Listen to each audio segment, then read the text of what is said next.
தன்னோட மனைவியை கண்டுபிடிக்கிறதுக்காக வேண்டி இந்த ஊரில் நிறைய ஆட்களை வச்சுருக்கேன், அவங்க எங்கே இருந்தாலும் தன்னோட மனைவியை கண்டுபிடிச்சிருவாங்க அப்படின்னு ஹீரோ சொல்கிறாரு. லாயரும் நான் ஒரு பொண்ணை விரும்புகிறேன், அவங்கள தான் சீக்கிரமே கல்யாணம் பண்ணிக்க போகிறேன் அப்படின்னு சொல்லிட்டு தன்னோட லாக்கெட்டில் இருந்து அந்த பொண்ணோட ஃபோட்டோவை எடுத்து காட்டுறாரு. அந்த பொண்ணு வேறு யாரும் இல்லை, நம்மளோட ஹீரோயின் தான். அதை பார்த்த உடனே ஹீரோ கை காட்டுறாரு. அங்கே அரண்மனையிலேருந்து நிறைய க்ரீச்சர் வந்து நம்மளோட லாயரை கட்டி போட்டுருது. நம்ம ஹீரோயினை பார்க்க கிளம்பி போயிடுறாரு. அங்கே ஹாஸ்பிட்டலில் காட்டுறாங்க. அங்கே அந்த டாக்டரும் ஃபாதரும் சேர்ந்துட்டு, இது வேறு யாரும் இல்லை, இரத்த காட்டேரி தான், அவங்க வந்து கடவுளால் சபிக்கப்பட்டிருக்கிறாங்க, பல தடவை மரணத்துக்கு முயற்சி பண்ணியும் அவருக்கு வந்து சாவே கிடைக்கல, அதனால் அங்கே இருக்கிறவங்களாம் தன் வசப்படுத்துறதுக்காக ஒரு பூக்களோட மனத்தை யூஸ் பண்ணுறாரு. அப்புறம் அவர் கடிச்சாருன்னா மற்றவங்களும் இதே மாதிரி மாறிடுவாங்க, அவர் சொல்கிற வேலைகளை செய்ய ஆரம்பிச்சிடுவாங்க அப்படின்னு சொல்லிட்டு அப்போ பார்த்தா திடீர்னு நம்ம ஹீரோயின் வராங்க.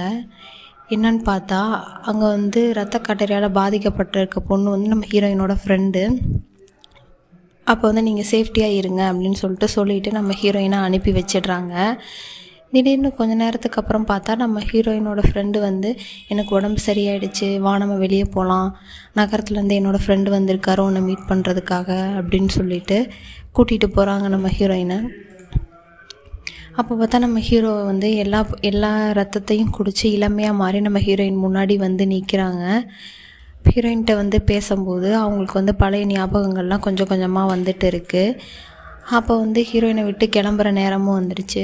அப்போ வந்து சொல்கிறாங்க, இந்த மாதிரி என்னோடய மனைவிக்கு வந்து இந்த கிஃப்ட்டை கொடுத்தேன், அவங்க வந்து நான் வேகமாக வரணும், நான் எங்கே தூரமாக இருந்தாலும் அவங்க எதிர்பார்த்துட்ருக்காங்கன்னு நான் தெரிஞ்சுக்கணுன்றதுக்காக இதுலேருந்து வர ஒளியை வந்து அரண்மனை முழுவதும் எதிரொலிப்பாங்க, இதை வந்து உங்களுக்கு நான் தரேன் அப்படின்னு சொன்னோன்னே அவங்க எனக்கு வேண்டான்னு சொல்கிறாங்க.